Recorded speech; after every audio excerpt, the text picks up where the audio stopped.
Subscribe now. EU debates. I would like to start with a message to children that are trapped in a cycle of abuse, who are not safe in their homes or in their environment. It's not your fault. You are not alone.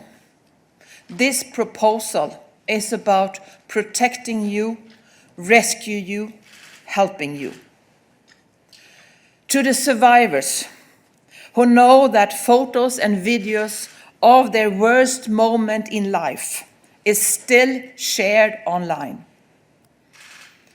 This proposal is about stopping this.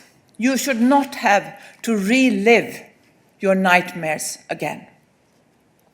To the police officers who are frustrated about not being able to investigate these crimes enough, even though it's a very huge amount of children that are victims. This proposal is about a groundbreaking European legislation that will help you to prosecute more criminals. And to the perpetrators, we are coming for you. This proposal is about a heinous and huge crime.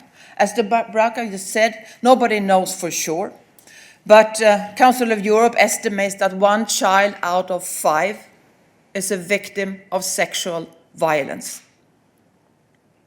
Very often this goes on. The perpetrator is very often somebody that the child trusts or trusted, somebody in the family, or among family's friends, or maybe somebody that is active in the same sport club or a leader in something that they do on their free time. We also know that very often the only way to detect this is when the perpetrators post these things, the films and the video and the photos online. It can go on for years in the dark with nobody actually knowing about the victims.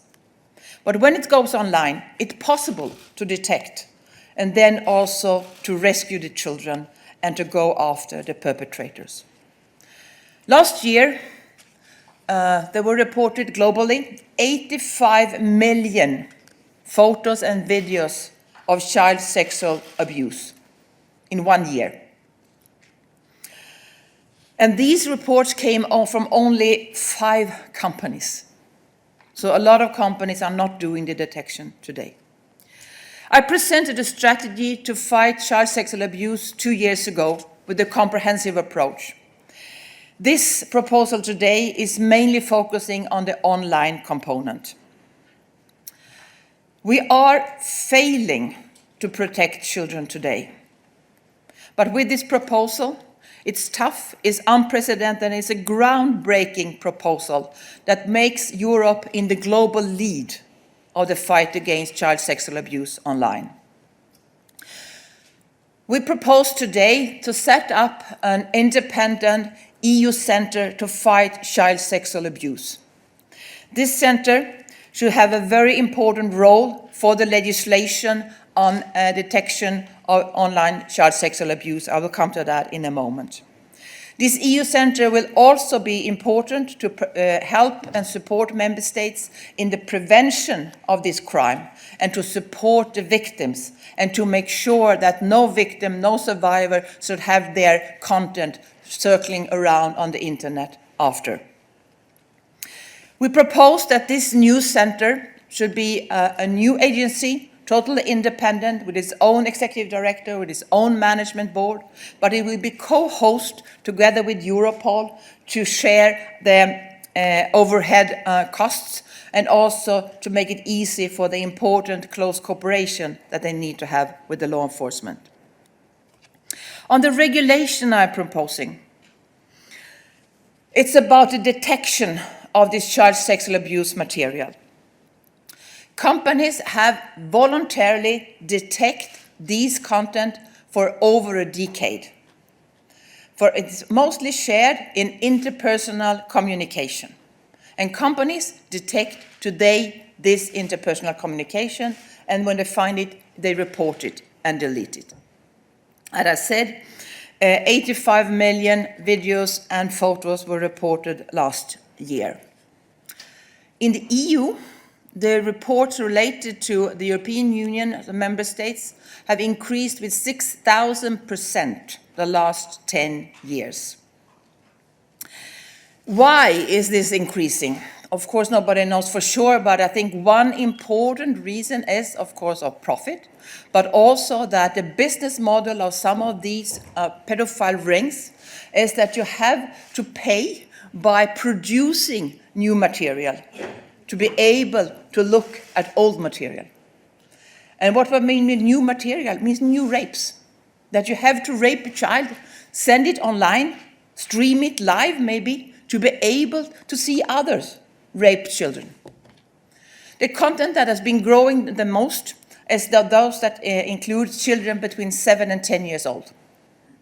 In the US, they found out in the investigations of criminal investigation of perpetrators, 50% of the shared material in those investigations were including babies and toddlers. We have also seen an increase in grooming, especially during the pandemic, and also so-called self-produced material, where a perpetrator forces a child to do sexual things with themselves or with others like siblings, threatening them to post things online if they don't continue doing worse and worse things. This is about child sexual abuse material. It's a clear definition of child sexual abuse in the directive against child sexual abuse is the one that we use. We include 3 types of material, the so-called old ones that have been reported once and then being hashed and is known to others. The so-called newly produced material, which is probably newly committed abuse and rapes. And we also include grooming, when a perpetrator are searching a contact with a child. In December 2020, a new regulation came into force in the European Union, the e-privacy directive. And that caused, in this e-privacy directive, it says that it's not legal to do detection if there is not a specific legislation allowing it. In the e-privacy directive, it's always legal to detect for spam and malware. This you can do without any special legislation. And this is what companies do.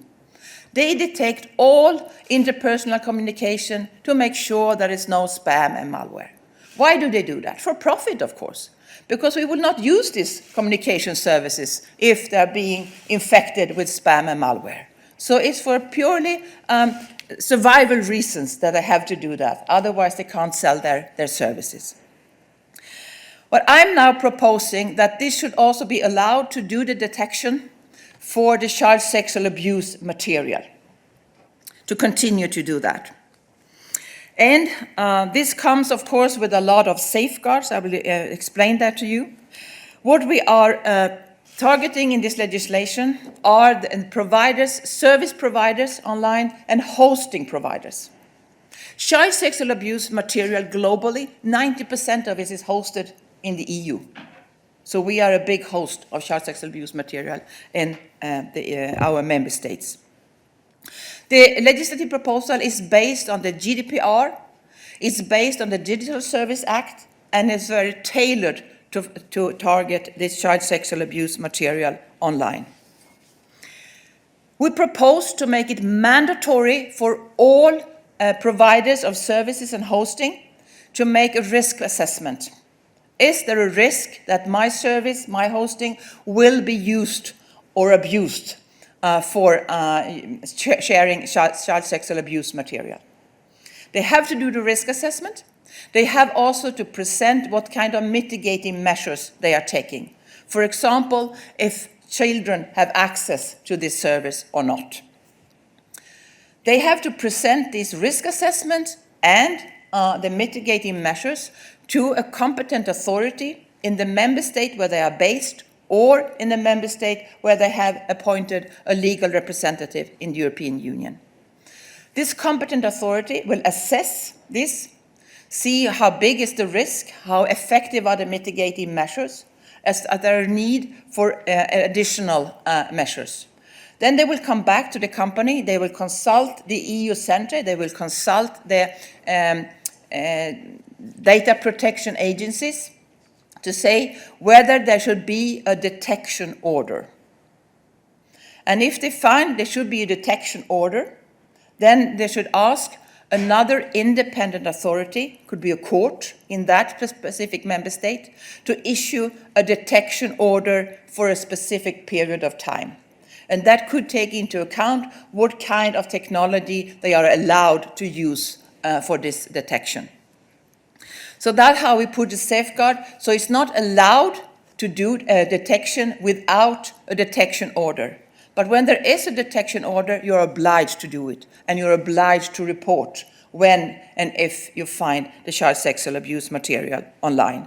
And this should be reported to the EU Centre, who will have an important role to assess whether it should be put forward to the law enforcement, whether they should have an answer to the companies, whether they have false hits, for example, and what kind of outcome is of those reports. There have been a very good cooperation in the college to create this new legislative proposal.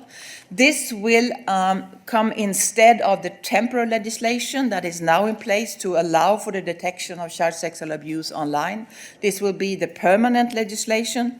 It will put the European Union in the global lead on the fight on online sexual abuse.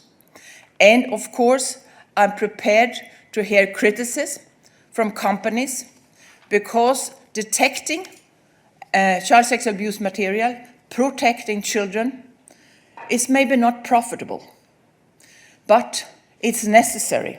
And in my view, as politicians, as a Commission, we are obliged to propose the proper legislation to protect children online. Thank you.